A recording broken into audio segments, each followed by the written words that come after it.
Oh, right now? Yeah. Oh, shit. Okay. Okay. I pretty much was just looking for something to do. Didn't really have any kind of creative output. And just kind of stumbled into it. The place I was working at the time just happened to be selling some overhead projectors. Saw how to do it like the very next day, so I was like, hell yeah, I'm gonna buy some projectors, and just started doing it in my backyard.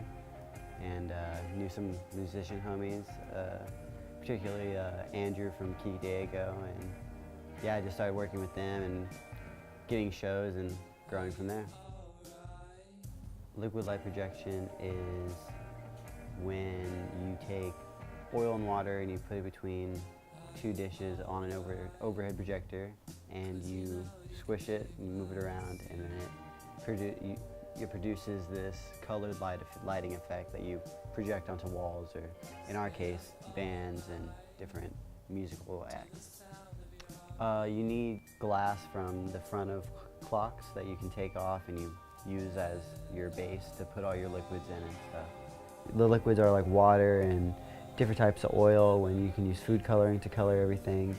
And you just kind of put a smaller dish on top and you swish it around. You put that on top of an overhead projector and you have a good way of starting. So liquid light projection started in the mid to late 60s, I believe, and basically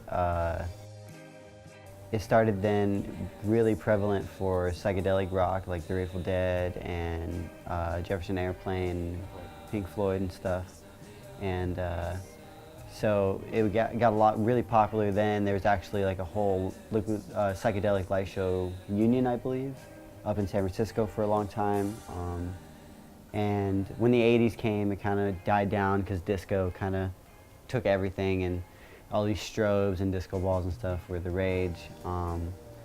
So the demand for it really died down. A lot of artists stopped performing entirely. For me personally, I got into liquid lights through him, because he needed a photographer and I happened to be a photographer. And through that, like, I just did, we've been doing gigs together ever since, and I just got into it. I just started running shows after learning about it for like a year. And yeah. It's just different.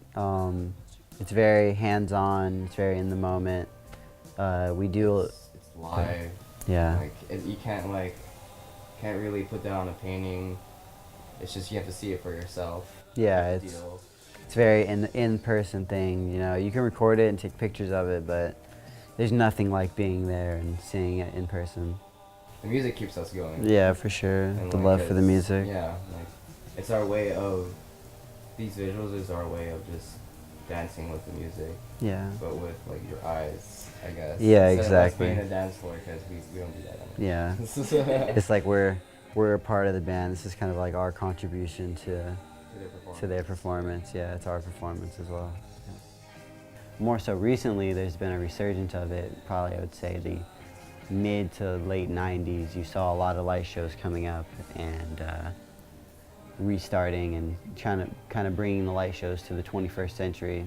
And them, and in addition to the people who kept doing it from the 80s, you know, who were able to sustain and keep working. They also kind of brought liquid light shows into the 21st century by using cameras connected into video mixers going into actual projectors. So yeah, that's kind of how it's evolved. Well, we're going to be going on tour with number 44 in March. And then after that, at the end of March, we'll be at a festival. I'll be the visual director. It's a festival called SoCal Psych Out. It's out in Joshua Tree. Should be pretty fun.